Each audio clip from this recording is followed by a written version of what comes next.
7. Adam's here in the studio. What up, Adam? Going on? Not Can much. you hear me? Yeah, you can hear you. We're live too, just so you know. Oh, I'm gonna post in the page and then we'll get going.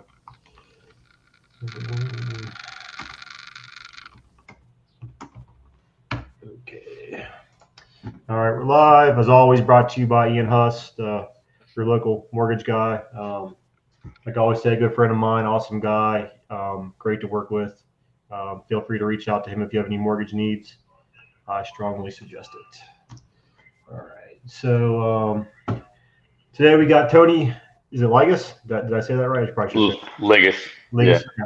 Tony Ligas, and then Adam Smith. We're going to start with Tony here on the GSL State win. First of all, congrats. Appreciate it. We'll kind of walk through here real quick the tournament, and then Adam or Rhino, obviously, just chime in as you wish. So you guys got, we'll call it a bye, first round bye, and you guys played Susan's Relentless Reloaded. Beat them 33-22. That's a lot of runs early in the morning. How did that all come to be?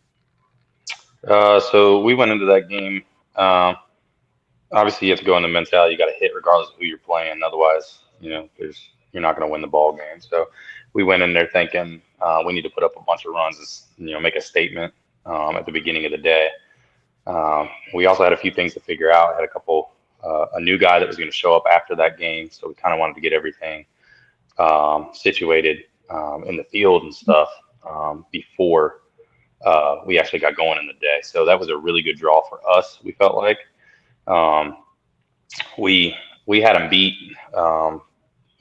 by a lot, and we gave him like 5 outs, 2 different innings. So kind of kept him in the game. A little bit of that had to do with kind of shuffling around the field because our middle infielder, John Williamson, his first at bat, I believe, tweaked his hamstring, and he was out for the rest of the day. The only thing he was doing was hitting, and then we had to run for him. So that kind of moved our infield around a little bit. And then due to the sloppy and soupy conditions, there were, some balls that made it through that typically wouldn't have made it through. So relatively simple game. We hit, and there was really no answer for it. 33 is a lot of runs on one home run.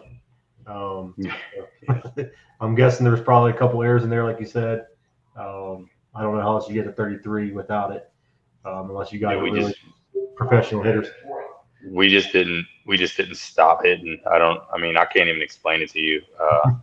It's one of those games where you just keep scoring and keep scoring. And I remember asking at one point, I looked at Chris Gaddy in the dugout. I was like, "Are we at 30 runs yet?" Because we just kept going, and we finally had a hitter. And that's something that we have struggled with for the past few years, is we don't have anybody who consistently hits home runs for us in that hitter spot and in that role.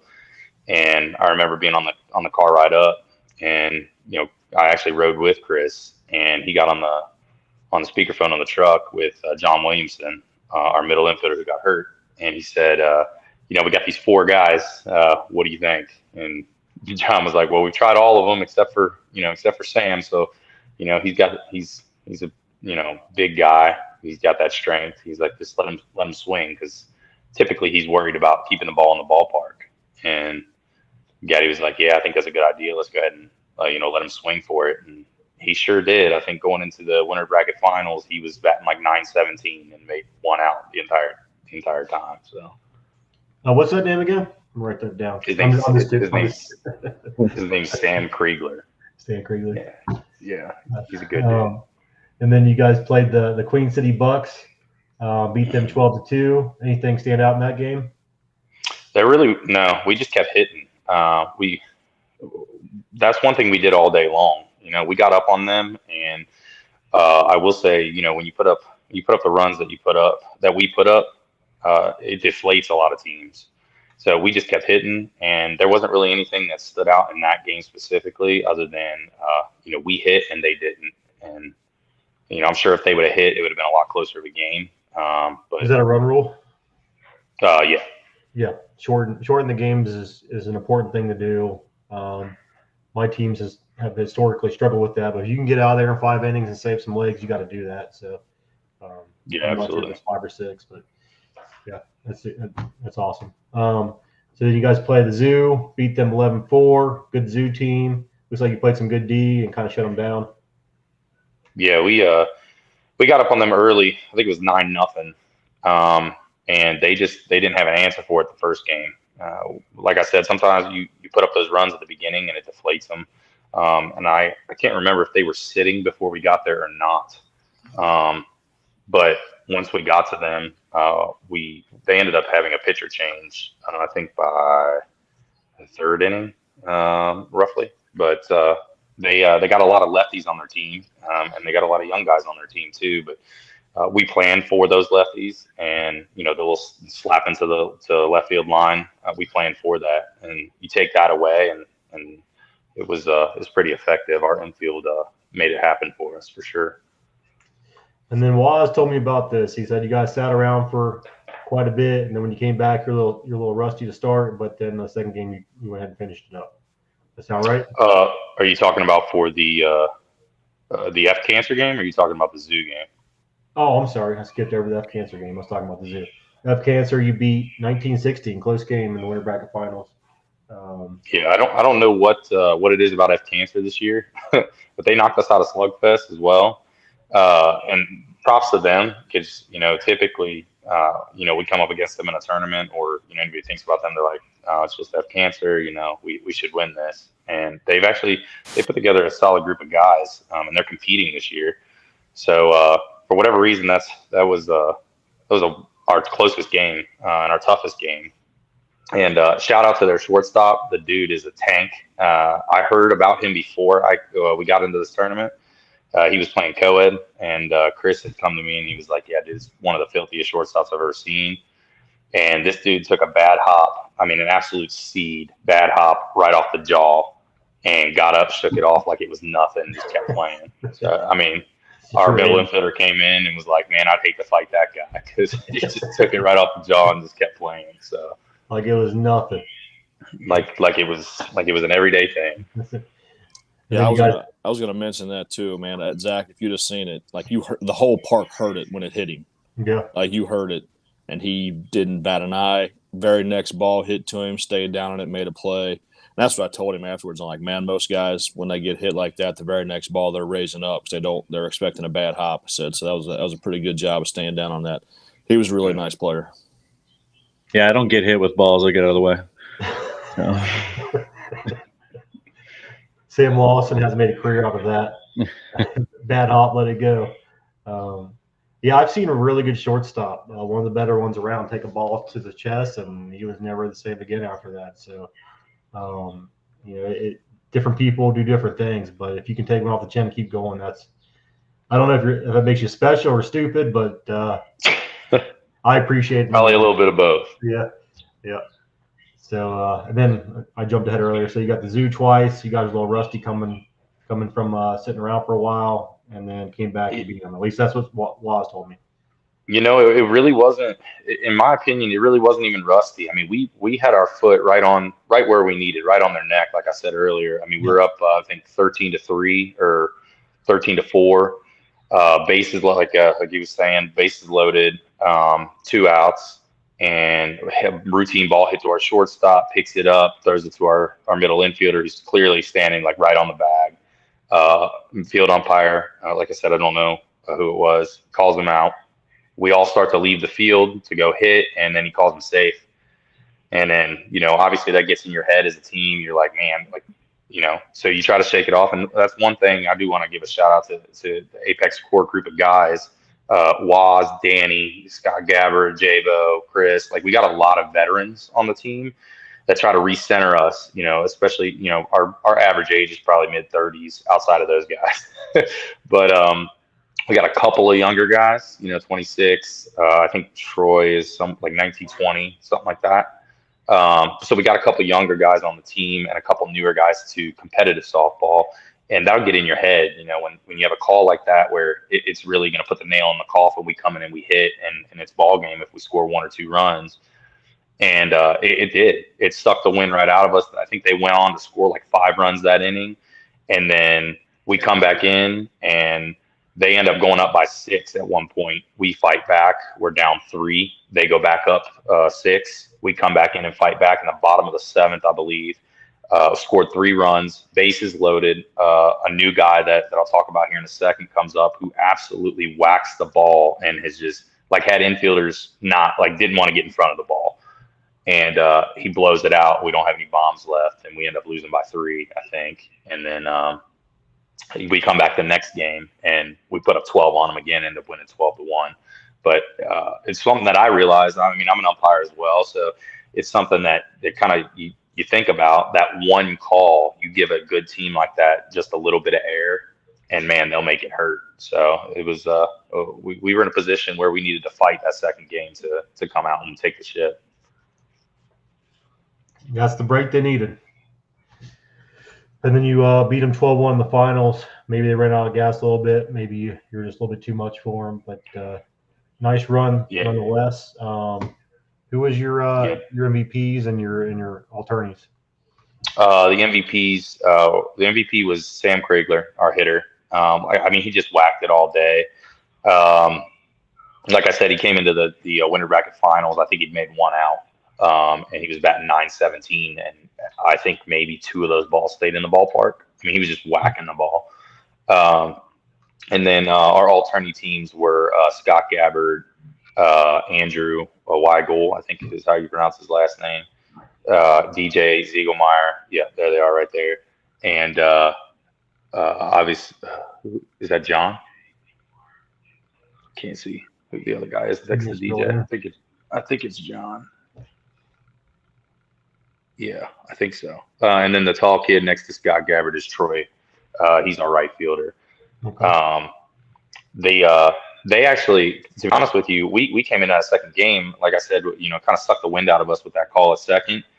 But something was said by one of the Zoo players that really just lit a fire under our ass. And that was their leadoff batter called us a bunch of turds. So they're like, we're not going to lose to a bunch of turds or something to that effect. And it just lit a fire under the whole dugout. So we just came out whacking it again the next game. Apex is always an interesting team because they could be the best team in the park or something. Maybe it's not their day, and it just seems like it's just a big difference. I think it's depending on who's there probably. But when you guys are on it, you're tough to beat, and it does not surprise me at all. You guys won that tournament. 2 things I'd like to shout out real quick is the guy in the picture in the boot. Yeah, that's Tyler Whitehead. Hands down our best infielder, and he's in a boot, and we didn't have him going into state. And then we turn around and lost John as well because he tweaked his hamstring. So that was another tough loss. We had to figure out what we were going to do in the infield, and we had some people step up. Scott Gabbard made 2-3 huge clutch plays diving on the ground. And I mean, he's a vet, and that really saved us in a lot of situations where, could have given the other team a breath of life, and he really shut that down. And then DJ, I mean, dude just waxed the ball weekend after weekend after weekend after weekend. He had the highest batting average on the team. I don't remember what it was, 840, I think. And the funny story about DJ is we just played in the Myrtle Beach Co-Ed World, and he batted 906 or something crazy down there too. So dude just waxed the ball every weekend, day in and day out. And the kid that I mentioned earlier, he's 26. His name's Andrew. We just picked him up, and man, he's got some promise. He's got a cannon on him. He's fast. He hustles. If he learns that first step in the outfield, just learning to read the pitch instead of necessarily when the ball is hit, he's just lethal. He's an athlete, and he whacks the ball. I'm talking. He hit a couple balls at Zoo, and it hit off of them, bounced to the outfield. I mean, the next time he comes up, they're backing up to the edge of the grass. Just absolutely hits missiles. So a good guy to have on the team.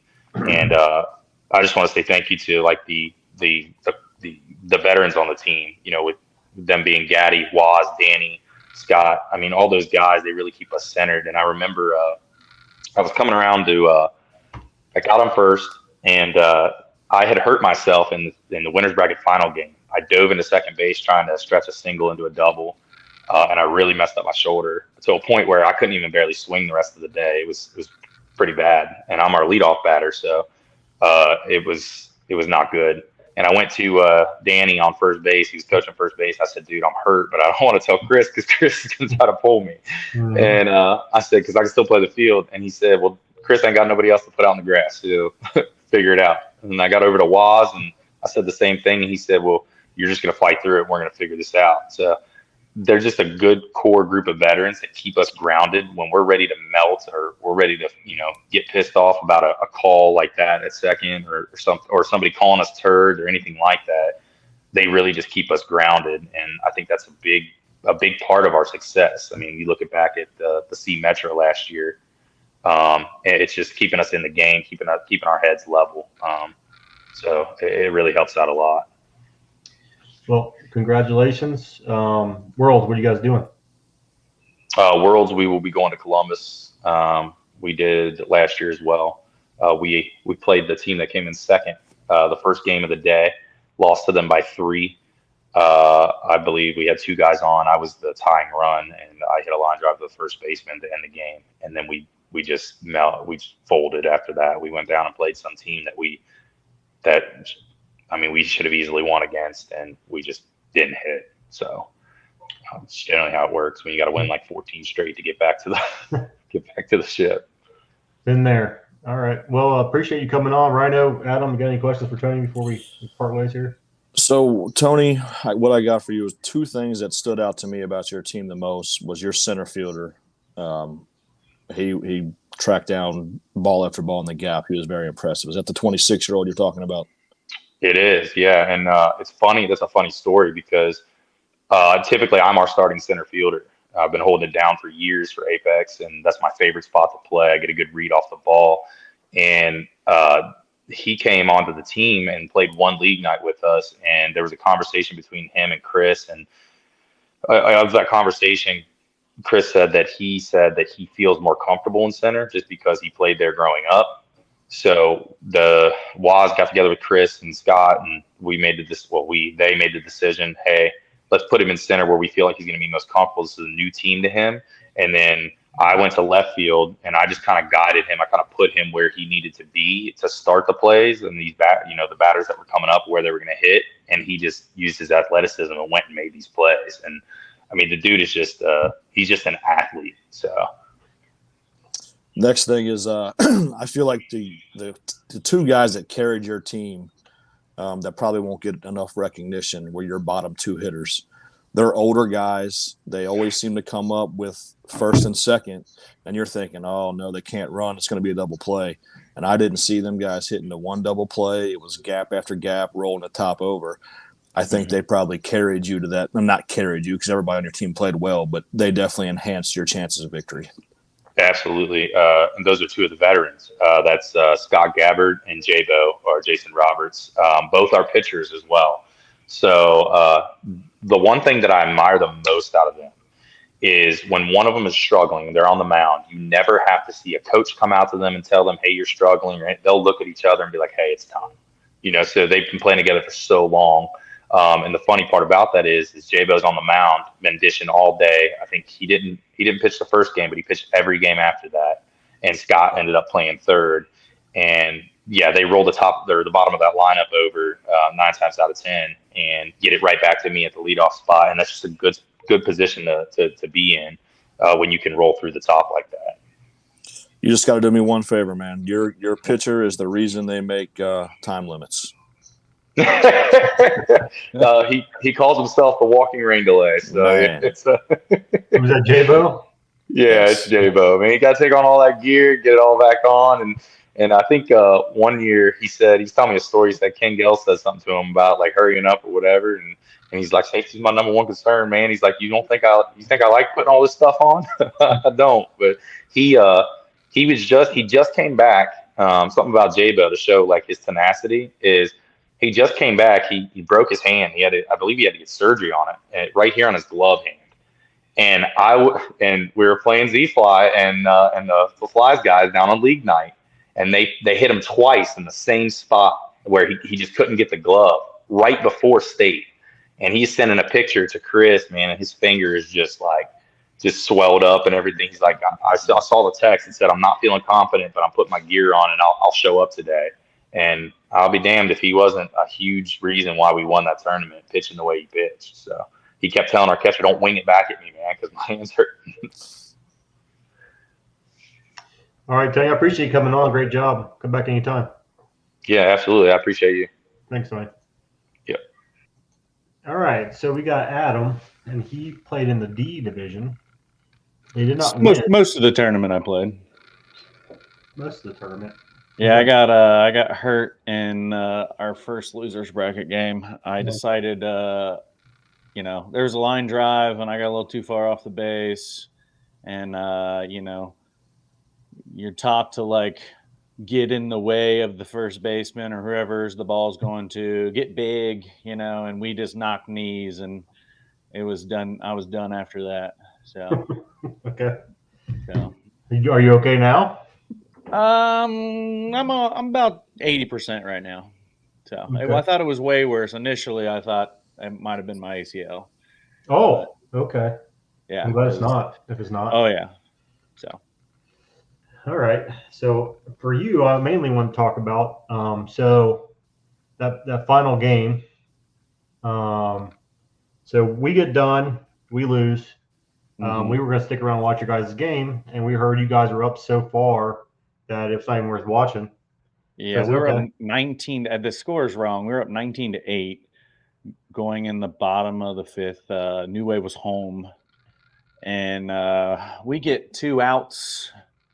They haven't scored. I think they have a runner on, maybe 2 runners on, but not anything like. If they score a run, oh no, we'll keep going. But then they just started hitting and hitting and hitting and hitting. And it wasn't even we didn't even make an error. And they put up 10 runs, and then it's 19-18 going into the top of the 6th. So it was just, it should have been for all intents and purposes, they were done. And they just, I don't know, hit the ball that end, with 2 outs, and that's something Solbros does a really good job of hitting with 2 outs. I mean, we scored a lot of runs this past weekend with 2 outs. We wouldn't have a run scored, and then we're scoring 6 and 7 runs with 2 outs. We had a lot of our home runs. I think we were out of home runs in the 4th inning, 3rd, 4th inning. We had such a good first 3 innings. You scored 19 runs. And I think we scored 19 in the first 4 innings. I don't even know if we scored in the 5th. So, but. So we were in the parking lot for an hour. Yeah. We were getting ready to leave. And then Brandon Shelton, no relation to me, goes, hey, they're still playing. Those are my boys. I'm going in. I was thinking, there's no way they're still playing. The game was almost over an hour ago. I come back in, and sure enough, you're still playing. And then 5 minutes later, you're not yelling at me, but you were yelling to me. I was definitely yelling. So there was a play in the 3rd inning, 3rd out of the inning, a routine ball to the second baseman, thrown to the shortstop middle infielder, who was J-Ro. And outs made, and then a couple seconds go by, and then the runner runs through J-Ro. So, Dan Robinson's a big fella. Michael Lynn is a big fella. I'm a big fella. We're over there hooting and hollering, hey man, what's going on here? Why do you think that's okay? So, and, much more choice words were said at the time. I don't know exactly what I said in the moment, but I know it wasn't good. So, but we're in the, I don't know, top of the 6th, and we're struggling to score runs. We didn't score a run after the 5th inning. So 4th inning, maybe. I don't know. And we get a couple runners on, and then B. Ross, our shortstop, is running to third. There's an overthrow at third base, and the pitcher runs after the ball and collides with our runner. Well, from our angle, it looked like he tried to run through B. Ross before he went to pick the ball up. So they collided. There's a play at the plate. Initially, the initial call is safe. Like, we even pulled the clip. The guy called him safe. And then him and Pokey conversate, whatever they do, then he's out. And then what was the rationale? I guess they said it was the play was played out and he was tagged out at home, even though when you pull the clip, he just calls him safe. So they didn't really give us a true explanation. And then the explanation I got, what was talked between the umpires and Slim, was the home plate umpire said that the collision occurred with the catcher and the runner, which was not true. So I don't know what that ruling is when a player is running after an overthrown ball and they run into each other, because the ball was still like 4 or 5 feet from the pitcher by the time they ran into each other. The runner's just running home. So I don't know what that call is. I don't know if it's obstruction. I don't know if it's interference. Mm-hmm. I don't. It's one of those. I thought interference and obstruction was really only on batted balls, not on overthrows and picking balls up off the ground that are like sitting in foul territory. So. Oh, okay. So there was a collision at second, and then there was another collision after that. And there was the same. It was the same guy. The guy. Same guy. Yes. So, I'm not. I got my feelings on it. It's still my personal opinion, but it didn't seem. You don't run through. I don't know about you, Rhino. How many times you make third out in an inning and a guy runs into you and it's like, oh, it's no big deal. It's just an accident.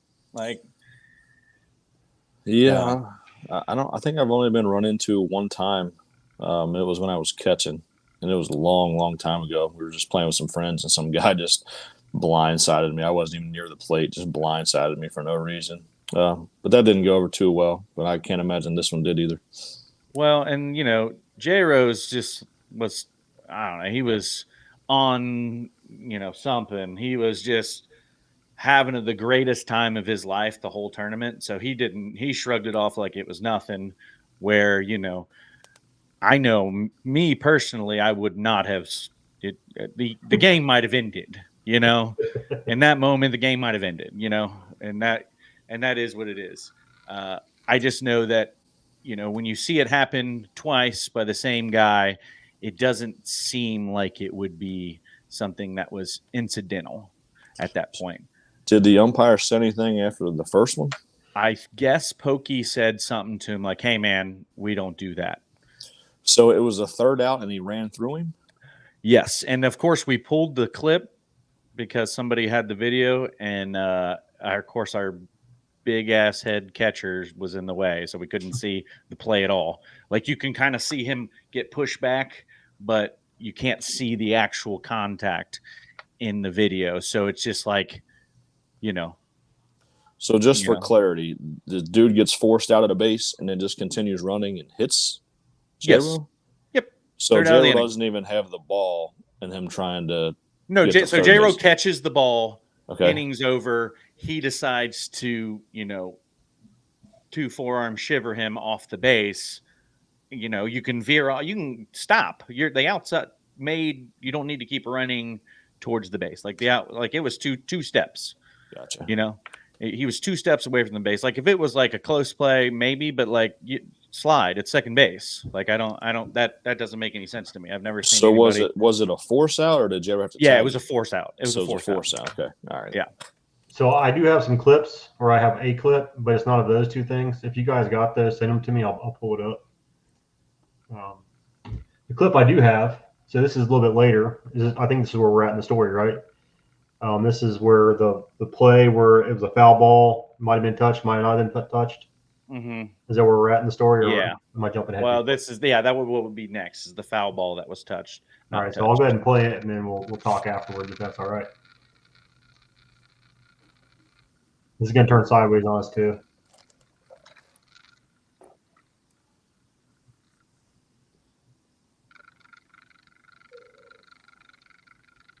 So it hits it straight up in the air.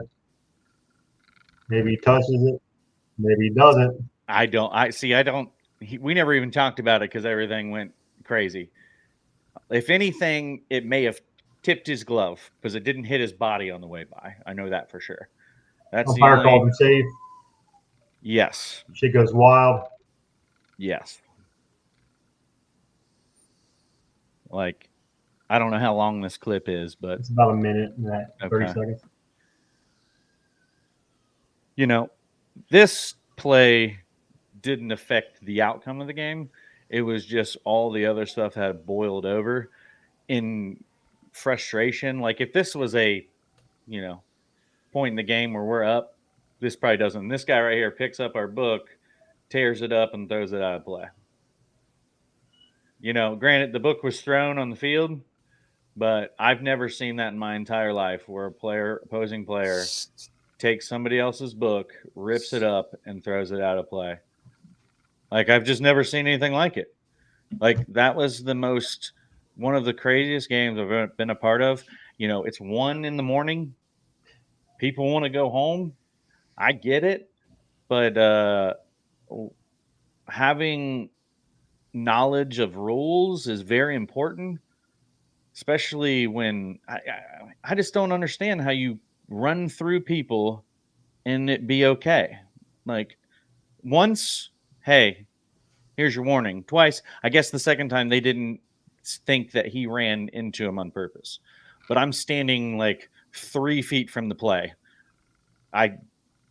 It was clear as day to me that he deviated from his path to the ball to hit our runner. But maybe from the angles, the umpires didn't see it. But that was the angle I had, and it looked intentional to me. And then New Wave ends up winning that game, but it was a nice run by both teams.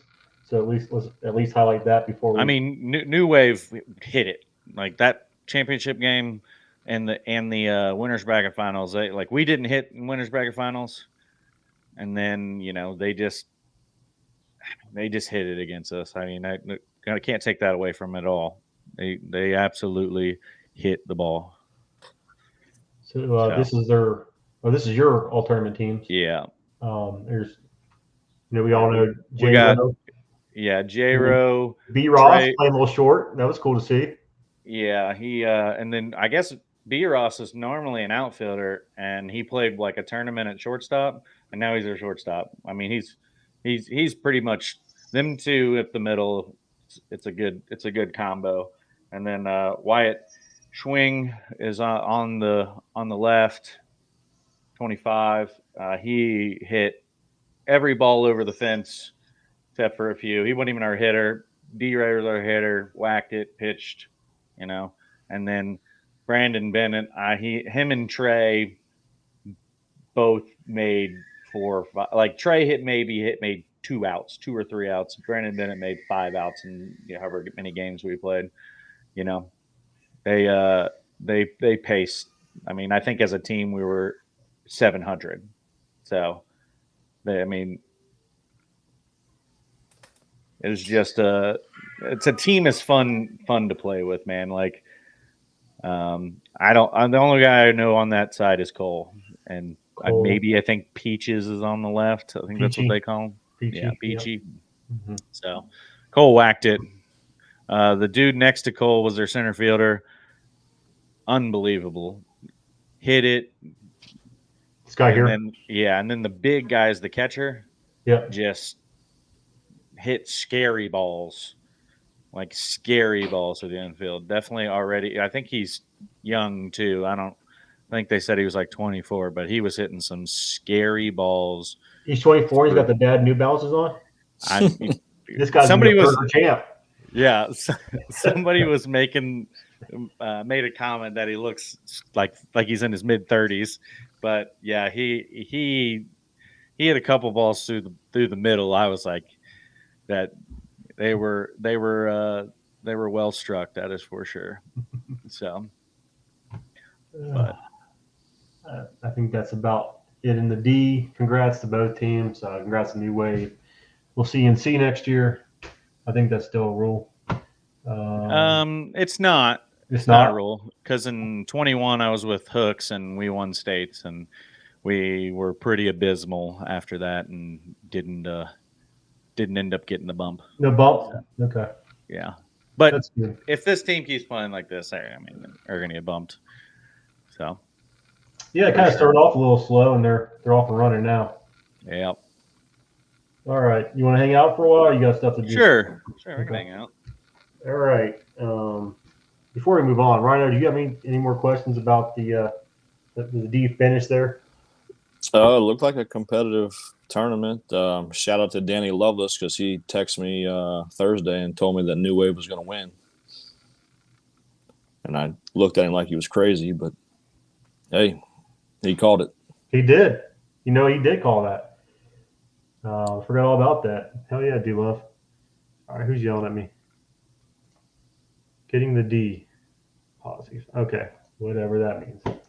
All right, so I didn't get to watch Sportsco much besides the games we played. So we played them first. We lost. We came out slow.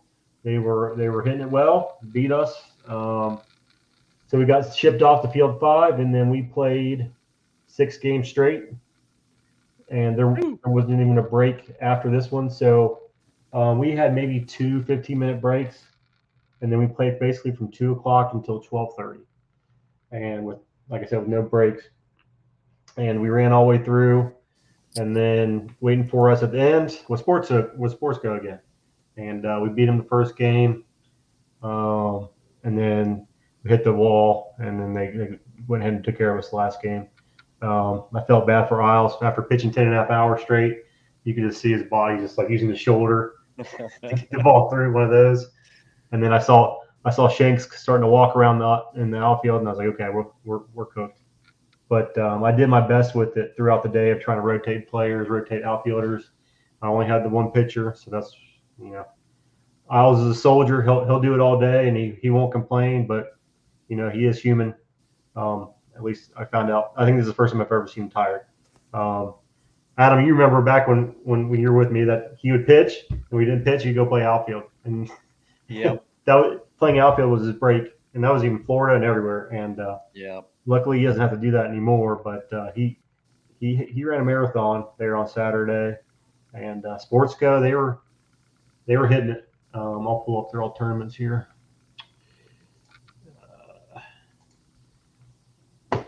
So how many people had down the bracket Sportsco winning, Rhino? Not many. I bet I didn't go into work today. I worked from home today, so I didn't have any of that stuff with me. I'd planned on doing that today and didn't get to go in. So I'll have all that updated winner and information tomorrow. But I don't think many people pick Sportsco to win it, if any. Yeah, I definitely didn't. I had Flies winning it. Sorry, we got second. You'll lose the first one, maybe. Yeah, I know. Came out slow. That's kind of a habit of ours. Is we'll lose the first one, and we'll go all the way through the loser bracket. So we got Isles, Shanks, Colin Teagarden, Spilly, Sully, and Pizza for all tournament team. All hit over 700 except for Spilly. I think he was at 680. And then Lightsey, I probably owe him an all tournament team. He hit 744. But he was down. He was talking so bad about himself that I started believing that he was having a bad day, and turned out he didn't really have a bad day at all. He just didn't hit many home runs, which is okay. Shit, Colin looks like he needs to eat a cheeseburger or something. Yeah, the last 2 games I just let him catch. I mean, he was hitting it, but I could see him slowing down the infield a little bit, so I let Shelton play short. But yeah, I'm sure he could probably use a cheeseburger. He's probably played 8 hours of shortstop. I'm sure he's dehydrated too. And then Sportsco, congrats to them. I'm happy they won it. I'm not as happy as if we would have won it, but Congrats to them. Good dudes. I like all those guys. There's nobody on the team I don't like. Doc leading off. Couldn't get him out all day. Quinn, I give him crap about swinging from his shoes, but I mean as a compliment. I've never seen a player just swing out of his shoes every swing and make consistent contact like he does. It's impressive. It is.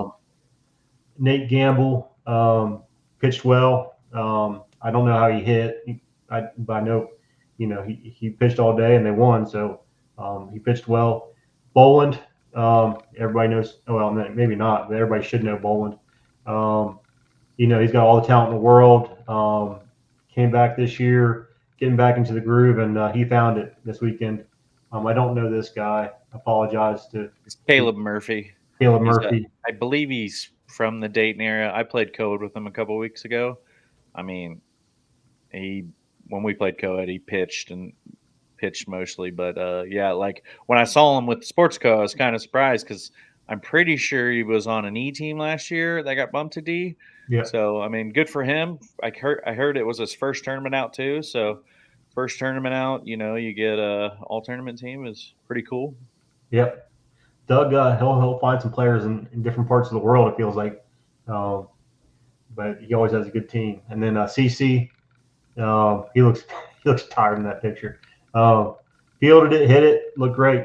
So congrats to all those guys, well deserved, and to Doug as well. Does Hugentobler usually play with him? Yeah, he's been with them all year. He's playing shortstop and leading off, and he ageless. He looks great.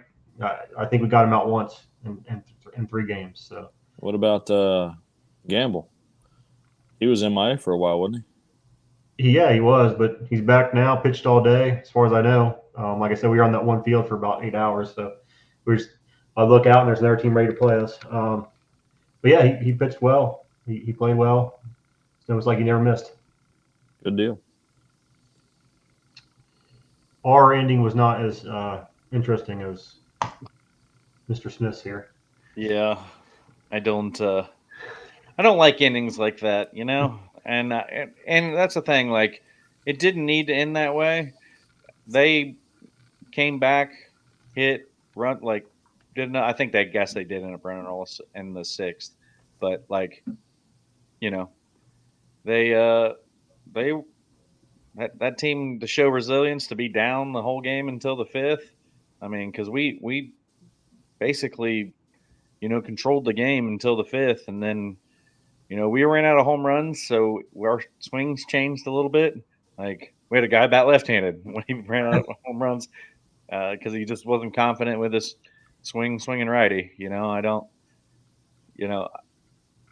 That's something I guess I don't worry about because, I got to really run into it with the way I try to swing it. So, like, I'm pretty much full swing the whole time, and I'm never scared I'm going to hit home runs, Unless it's like maybe 20 degrees or something.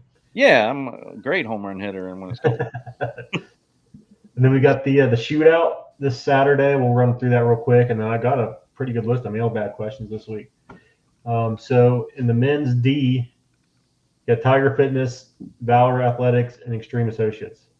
I don't know if they're going to merge this with the E or what they're going to do. I'll go with Tiger Fitness if they do play the D. What about you guys? Just to be different, I'll take Extreme. Well, that way, Red's got a chance to win. I'll take Valor. Okay.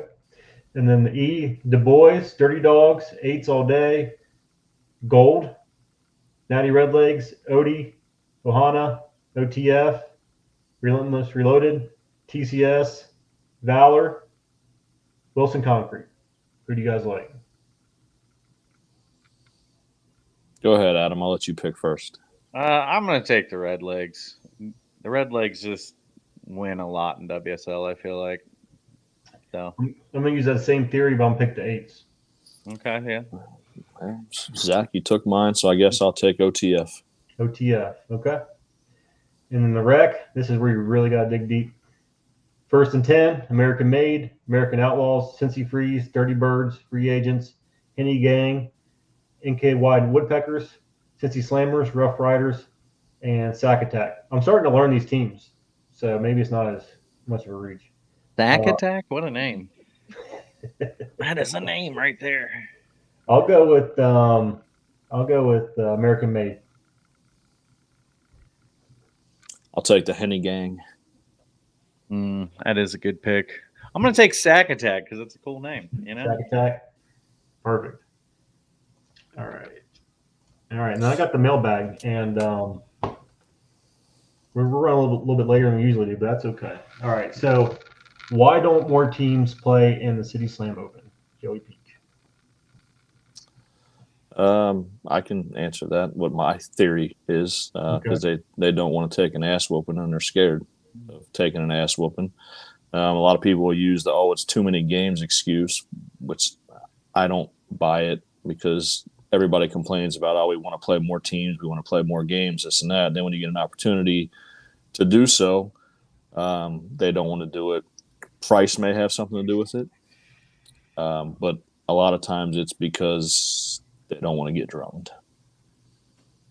Now, that's not necessarily for C teams, but E teams playing in the Open, there's no reason for them to play in that because they're going to get drummed by Jacob Bogus's pickup team or your team or something like that. What do you think, Adam? I think a lot of that is, I don't think E team should play in it, but a lot of these D teams definitely could play and compete and stuff. Like Rhino said, I guess I don't buy into it. I know for me, like, if we were going to do that, I'd be like, hey guys, I'm not playing in the Open. Like my body can't go that many games, but that's just me personally. But I mean, I think they're just scared to, I don't know why, but they're just scared to lose or look bad.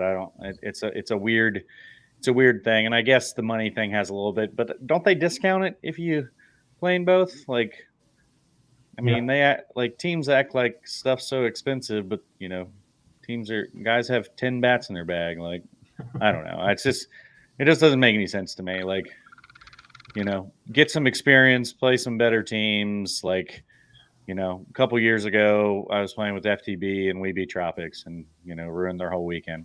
It happens, you got to play. I think it's fun to play bigger teams unless, you're playing somebody that might actually hurt you. But, like a couple years ago, I think. Yeah, like a couple years ago when you got, Cincy Major in town, the local C teams playing against Resmondo. Sure, that's really not fun. But, I also think that's like a once in a lifetime thing too, to get to play against the best in the world. So. Yeah, I'll never forget it. That's for sure. As far as the Open, when I had a D team, we won the City Slam one time, and it was the year that we played in the Open. So, actually, we think we played the Open almost every year, but we did play the Open that year, and I thought it helped us kind of gel, right? You could kind of free swing, get loosened up. But I'm never going to knock anybody for not playing it. It's your time, your money, do what you want. But I'd recommend it if anybody asks me, because especially if you get 4 or 5 D teams in there, right? It's just when you're playing each other a little bit too. You get the free swing, get to hit some home runs. So I think if more D teams would enter the Open, more teams would be more likely to play. But when you're the only D team in the Open, you're basically wasting your money, because odds are you're going to get a bad draw and play one of them bigger teams, and then you're going to play a C team, and you got to play your best to beat that C team. See, I'm not even 100%. Like, if we get New Wave or Soul Bros or one of those teams are playing well right now, I mean, they could definitely upset some teams. I would not be surprised at all. Playing devil's advocate too, if it starts on a Thursday and you're a D team and you have to play 2 pool play games on Thursday, then you got to play your Open Friday, Saturday, and then your D starts Sunday. That's 4 days you got to be down there. That's $5 a piece, $5 a day to get in. You're losing $20 just to get in the ballpark. Which, again, it's $20. It is what it is. But some guys can't do that. And if they bring their families down too, it gets expensive. Completely understand. But the year that we won, we played on Thursday, full play. Played our open Friday, Did it really Saturday. start on Thursday? Have I been missing this? It doesn't every year, but it has in the past. But the year that we won it did. Played our Thursday, played Friday, played late in the Saturday, and then the D started later that night on Saturday. And I felt like we had already been playing, and the teams that hadn't played since Thursday, we just started rolling through them. So we were still loose from playing earlier that day, and those teams hadn't played 2 or 3 days, came in cold. So it gave us an advantage, I felt like. Okay. All right. So this is from Jono. Umpires being berated at an all-time high. Do you guys feel that's true? I umpire for the first time all year on Saturday in the E, and I didn't have any issues. So I don't know what that means, if anything. I guess my take on this is I've been playing since I was 17, 18 years old, and there's always been arguing with umpires or coaches and umpires getting into it. It's just a different day and age. We got social media. It immediately gets on Facebook or whatever, and we see it, I don't know if it's more. I just know that it's seen more because it's immediately on social media. So I'm running into a lot of umpires. I wouldn't say a lot, but I'm running into rules issues. It seems like every week. And I thought the umpires we had, including Jono this week, did a pretty nice job. But I had to do a rules protest. Our second game, and I was like, man, that's not the rule, yada, yada. And they said, well, that's what we're going with. And I said, am I really going to have to protest you to get the rule right? He goes, yep. So I was all right, protest. And then we did that whole thing. And it wasn't that big of a deal, but it was a pretty simple rule. Basically, it was a double play, ball hit to the first baseman. The guy running from first to second takes 2 steps off the bag, goes back to the bag. B-Rick tags the guy and tags the bag, double play. They said, no, that's just 1 out. And that's a rule you should know. Like that's not like chucking a player, like running into a player that you never see or anything like that. That's a pretty standard rule. You should know that one. So it cost us 15, 20 minutes of figuring all that out. That was really unneeded. And if you just kind of really know the rules. So that's my only pushback. I would say make sure you guys know your rules. I meant to have Jono came up to me and said, remember I said he got a rule wrong a couple weeks back. He showed it to me. Next week I'll have it ready and we'll go over it. But the way I read it and the way he read it was completely different. So remind me of that next week and we'll look at it. What was the explanation the umpire gave you on that? They said that because he was on the bag, he was safe. No. Oh, I knew that. But the other team had talked him into it, and that's what they were going with. So, well, and I think a lot of teams, like especially these younger teams, don't have coaches or don't know the rules themselves and then the correct way to go about protesting something like that. Yeah. So then it's an argument, versus, hey, I want a rules protest. And a lot of umpires don't even know that's a thing either. Yeah. That you can stop the game and protest a certain play. And that's more or less is just education across the board for coaches, umpire. I mean, I feel like umpires should be educated. I feel like they should know. I know they can't know everything, but know the simple stuff for sure. But now, when I say that I didn't have any issues, I'm sure people disagree with my calls, but I didn't have anybody get in my face or scream bloody murder about it being wrong and this and that. They might have told me I sucked under their breath or something like that and kept it moving, but nothing too terribly bad. Well, and that's the thing. Like, players make errors. We're all human. Umpires are going to miss stuff. It happens. But if it's missing a judgment call, that is what it is. Like, but missing, rules, that's where I can't get on board with, umpires not being educated. Yeah, and I think it does get worse at E and some D is, like you said, they don't know. The players don't know the rules, the coaches don't know the rules, umpires don't know the rules. So what the hell is going on? Everybody's just yelling at each other, right? Yep. I think everybody can learn the rules better. That's kind of my thing, where I kind of know them, and it helps me. It's 1 week game, just knowing the rules, just like like Saturday, I knew that was a double play, and it was the first inning, the second batter. And if I don't get that double play, maybe they go on a run, and then we're chasing them. But instead, we got out of there quick, and we needed it because we played a lot of games that day. All right, team jumping, more specifically in E by Susan. Do you guys see this as a thing? Like I said, everybody very rarely do guys, when it's not going well, want to stay and try to knock off the top dog. They always want to jump to the top dog. It's easier to join somebody than it is to build to beat them, and I see it all the time. But if you're not happy where you're at, I mean, there's no sense in being miserable, man. Nobody's getting paid to play this game. Ball comes in underhand. Have fun with your friends and enjoy your weekends. There's no reason to be miserable. What do you think, Adam? See, I don't.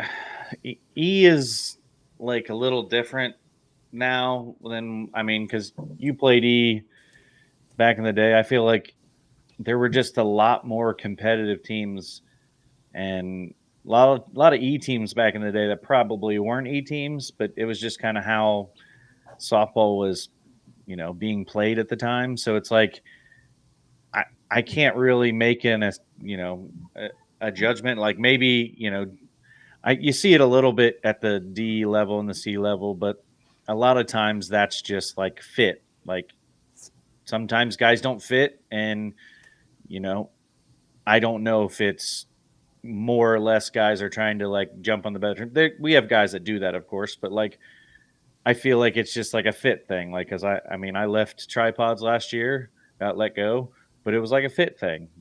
I didn't fit the mold. I feel like I played well, but it just is what it is. That's what I feel like happens maybe more at the D level than the E level. Again, I haven't really been paying attention to E this year or in the past couple of years, just because it's like kind of out of sight, out of mind. But for me, like, I don't know if I ever saw that even when we were in E. It was just always like when I first started playing, we were just playing with our friends, So I think what you see though is if you're a good player on a bad team, and you have that top team comes to you and says, "Hey, we got a spot for you. All you got to do is leave your team." It seems like more people are more likely to, all right, well, I don't need to go 0-2 every weekend. This team that's winning every weekend wants me to play. I can leave these guys behind and not bat an eye about it. I mean, yeah, you definitely see it. We have top teams that have done it the last couple of years, and if it's tough because when you see it, it's like teams that already have like 15, 16 guys, and they're adding guys. It's like, it's definitely, I guess you play where you win, but I guess that's a loyalty thing that we had when we were younger. But a lot of my friends growing up don't play softball anymore. So yeah, heard. So I've never really had an issue with it. I've never really had team guys just jumping off my team like crazy or unexpectedly. I have my little rules I live by. So I always look at every season as a year-to-year contract, right? I promise you a spot for this year. After that, we'll see. And then I don't ever go after, I don't want to say ever, but almost never go after guys that are on a roster. I don't think people realize that about me. Like, if you look at my roster, all those guys were free agents when I grabbed them, I think, for the most part. So that's just the rules I live by. So I think it's also who are you picking up? Has this person already been on 5 teams? Well, they're probably going to cheat on you too, right? That's just that's how it's going to go. So it's the person, and then what are you doing? Are you organized? Are you doing? You don't have to be a perfect manager, but are you there to win? Are you putting the right people in and making the right decisions and not playing buddy ball? Because I think you come in and the wrong guys are playing for the wrong reason. I think that's another reason why maybe somebody might leave. So this is my 2 cents on it. Let me ask you a hypothetical. Yep. Say you've got somebody from Tiger Fitness, and he's maybe the 6th or 7th best player on that team. You've got a guy at that position that's struggling. The Tiger Fitness guy DMs you and says, hey, I'm thinking about leaving. Will you pick me up? What are you doing? I would say probably not. Okay. Probably not. I'm not going to say definitely. It depends. Like if it is my guy that's struggling, like, so if I have a shortstop, hypothetically, that's can't field, can't hit, and Tiger Fitness has one that he's good enough, and I have a chance to win like I have a world championship team, mindset shortstop, maybe. But other than that, probably not. I don't like doing, like, I wouldn't want to do that to Vordo, or I wouldn't want to do that to Doug Markham. I wouldn't want to do that to the Steve's guys. I'm weird like that. I don't try to poach players. I'm not gonna say I've never done it, but for the most part, that's kind of the rules I live by. Let's see. Why did Joel rip the Bills off of all of his hats from Paige? Wait, Paige asked that question? Yeah. I mean, we all know why. I have no idea why. Oh, you don't know why? He's crazy. Okay. He's absolutely crazy. You know, he struggles, and I guess that's the way he copes. He rips the Bills off his hats. I don't know. He's a crazy dude. I mean, he whacks it, but when he's struggling, that's the Joel you get. So as a sponsor, I'd be a little bit frustrated having to get him new hats all the time. No, he just plays with them like that. Okay. Then I'd be mad that my players are out of uniform all the time. He's just rocking a hat with no bill, man. Some guys like that stuff. I've never seen it. What should leagues be? From Jason Roberts. Wait, what should leagues be? Like, yeah, like, so are they you used take it for? serious? Should you go out there and have fun, or? I don't know if I've ever really taken a league serious in my whole life. It depends on who you are. So we're all playing for t-shirts. Well, if you're playing C-ball, that's all we're playing for it too. Is we're playing for t-shirts every weekend too. There's not much cash on the table. So, it's as serious as you want it to be, and it's person to person. Some people, I played with a team years ago that league night was more important than any tournament they played in. They played Sunday night leagues, and that was their thing, and any tournament was secondary. So, it's person to person. I kind of wish leagues were a little bit more serious. So we, like Tony was talking about, it wasn't flies guys. It was a few of us, but Sam has a league night team on Thursdays, and most of those teams are not very good, and that's the upper league. And we went to that league because that was supposed to be the better league, and it's hard to find good games on the week to get some reps in. So that's my 2 cents on it. Is I wish there was more. There's better teams that we could go play. And played Tuesdays at Armco or Thursdays at Armco. You got Tiger Fitness, you got BOS. There's some good teams that I know Armco's far for some of you guys, but you get a mix of the Dayton and the Cincinnati guys there. So it's fine for me. It's harder for those Kentucky dudes, and that's who Yeah. plays there at East. Mm-hmm. When I first started softball playing in leagues, you had the Wednesday night league it was Rumpke, and then you had the U-Trip league it was Eggleston, and you were in full uniform. It was like a metro night, both nights of the week. I wish it would get back to that, but that's the reason I quit playing leagues, because it's guys that don't normally play the outfield are playing the outfield, and guys that booting balls in the infield. And when you're pitching, you got a chance of getting hit every batter. And if I got an infielder getting out of the way at league night because he's not an infielder, that's one more batter I got to face, and I got a chance to get hit. So what Isles does is he'll say, I'll play the outfield, and he doesn't pitch league nights for that reason. And and there's usually some, we have Matt Allen that likes to pitch, so he'll go pitch. But that's the way to do that. So don't get your pitchers beat up. So you can go play first or something right now, or second, or whatever you'd like to play. Maybe that's the way around it. Just thought. Okay. I think leagues are just not competitive anymore. So it's hard to take them serious. Like for me, Armco, it's good competition. So that just is what it is. But I feel like if if I'm not having fun, I'm not going to play at all. So, like, I guess me being competitive and having fun is kind of like a mix thing, anyways. Because like, I don't want to lose, but I'm also going to have fun while playing. So, yeah. So here's a quick question. We won't go too far on it. How do we get more competitive leagues? They used to exist. Is it just a thing of the past, or is there a way to make it happen? Unfortunately, I think it's a thing of the past. I don't think we have the ball players like we did before. I feel like baseball is a secondary sport these days, and the softball talent that is coming in is not like baseball level talent. Like, it's guys that never played baseball or didn't play after 5th or 6th grade, and like they usually don't have any fundamentals, so they can't really like. That's the thing. Like, I feel like that's why the E program was so good, is because everybody played ball, and now all the decent players jump right to D or C for that matter.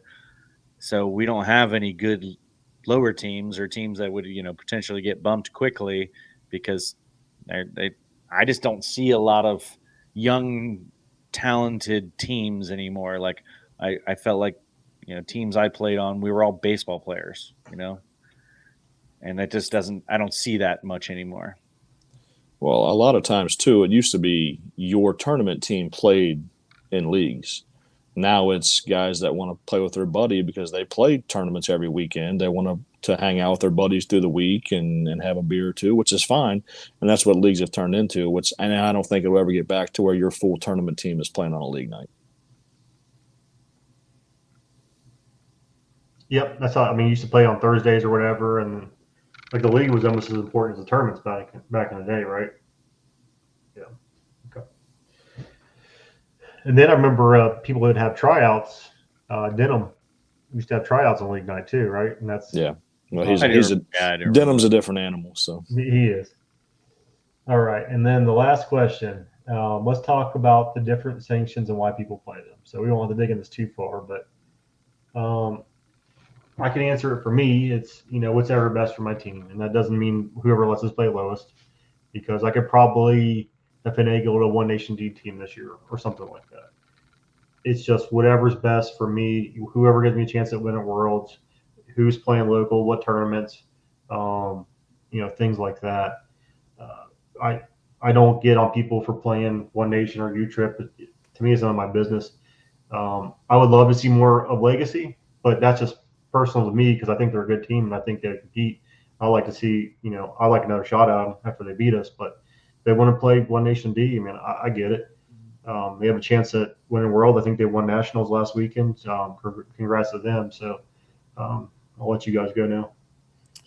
So I know for the Redlegs, we're more suited for WSL just because we don't have the power that most teams have. Just like when we play GSL, Tristan hits home runs, but Tristan will tell you he's not a DHH guy. No. If he hits home runs, it's on accident. He's not going up there trying to hit a home run. He's just going up there trying to hit the ball hard. So we're better suited in U-Trip where you don't have a hitter, where we can kind of let our defense come into play. Yeah. What about you, Adam? Do you care or you just don't play? See, like when I see it, it's just like, teams playing like One Nation D. And I think it's just, they play where, like you said, they play what's best suited for them. And some teams might play down, but like, you kind of, I'm kind of in the whole adage you play where they allow you to play. So, I think, at this point, because of how expensive things are these days, play what best suits your team that you feel like you have the best chance to win. And, I feel like teams are doing that now. Everything's expensive. Like I don't, again, I'm usually on teams where tournaments are covered. So I don't even know what a tournament costs these days. About $400. That's a lot of money every single weekend, Yep. And I think if you're going to go put your team out there, you give your team the best shot to win. So, I mean, I guess my mindset's changed a little bit on it because I used to be like, I think it's dumb when guys don't play up, but it's expensive. Softball's expensive. So put your team in the best chance to win and, just go from there. Yeah. So, I think Rhino brings up a good point is what does your team fit in? So if Tiger Fitness last year would have been allowed to play D, same as us, like the upper Tiger Fitness team, I don't think that would have went well for them because they have so much power, right? The reason why we were so successful is because we didn't need to hit home runs. We played good defense. We were good hitters. If we really try, we could hit it out, but I mean it's not going to happen on accident too many times. So that's the reason why we could compete at World, and the reason why we won is because we can keep the ball in the park. We don't rely on the home runs. For Tiger Fitness, who I might argue they might fare better in B than they do in C because of how much power they have. When we beat them last weekend, I think it was largely because they hit first. They scored 7 the first inning, but they used 3 home runs doing it. Right. So I think if they had more home runs, they would have kept up with us throughout the game. So I think it's a fit thing too. And then I got one last question before we take off. DHH. Everybody gets so hung up on this thing. So if you got a guy that's hitting, let's say like Lightsey, I think he had 6 home runs or 7 home runs last weekend in 7 games, and he was beating himself up. But I'm not worried about that. He's hitting 750. I left him at the DHH. Never even thought about changing it. What's your guys' thoughts on that? And then I'll debate my side. I think your DHH is less of an issue the higher you get because you get so many more home runs. When you're at the E and D level, you've got to have a guy that's going to hit the ball out of the ballpark because it's so hard to score runs because of the ending out. And if you don't have a DHH that's consistent, you're at a major disadvantage. I don't know what's better, going 4 for 4 with no home runs or going 2 for 4 with 2 home runs. I don't know the answer to that. I think the at-bat matters too, kind of like taking it as each at-bat. Walking is important, this right now in E and D. It's very important for the hitter to walk.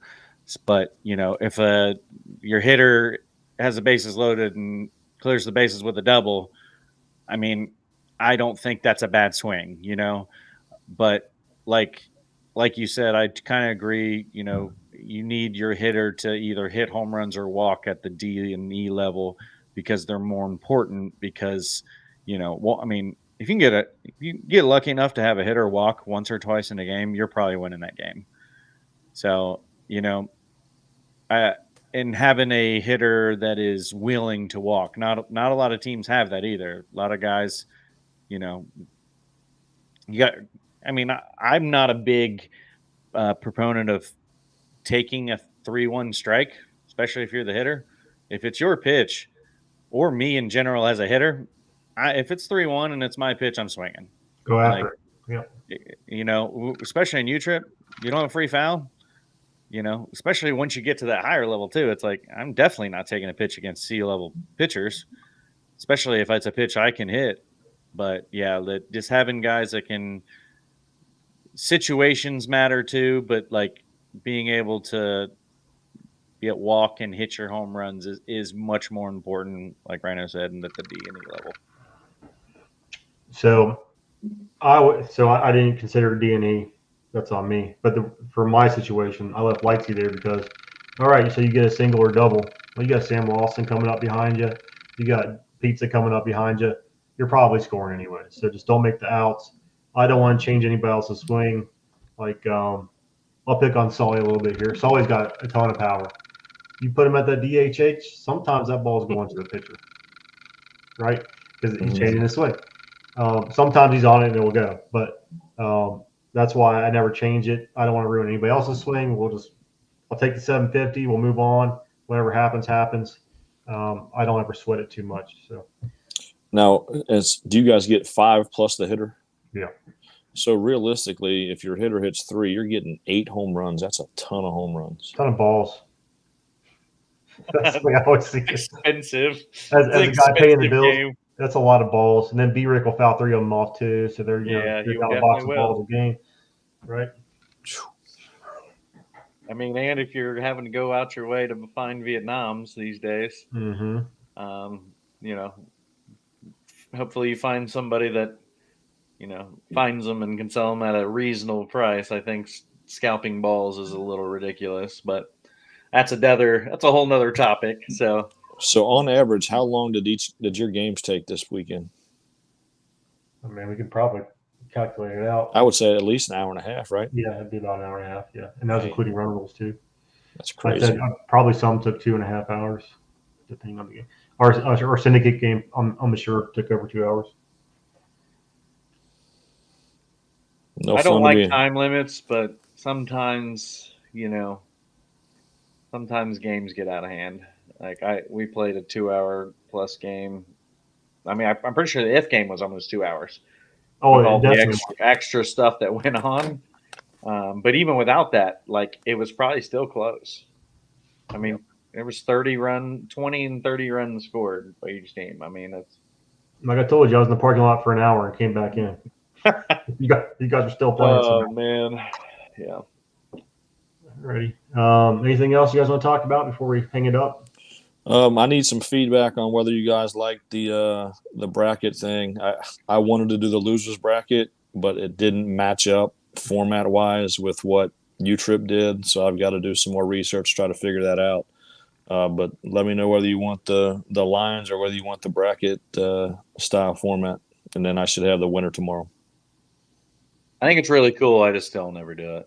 Like I don't even do a bracket. Usually don't do a bracket for March Madness. I think it's a really cool thing to do, though.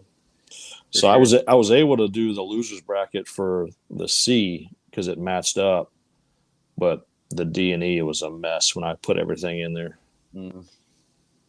Yeah, I don't know what type of. I'm guessing they use some sort of algorithm to, put teams in different spots. So Birchie's out there chasing every ball, he said. Yeah, I mean, if you're buying Vietnams from certain people, you're spending $90 a box.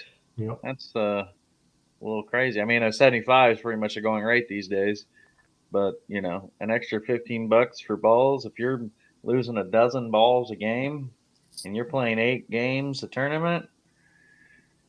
I mean, we got pretty lucky. We were on 2 most of the day, so we got most of our balls back. But when we moved to 1, we lost a lot of balls. Once they go in the parking lot, they're gone. So Gone. Yeah, like late we got some back because there just wasn't anybody there to take them. Yeah. But yeah, once it's midday, every team's there. You ain't get a home run ball on 4-1. We were on 4 all day long. Well, most of the day. Yeah, so you might get lucky with the righties, but anything center to right field, it's gone. Oh, there was a pack of kids over that left field wall. Oh no, that's tough. So yeah, not many balls returned. All right. Well, I appreciate you guys. Thanks for coming on, Adam. Ronnie, I'll talk to you next week. All right. Yeah, thanks for having me, guys. See you.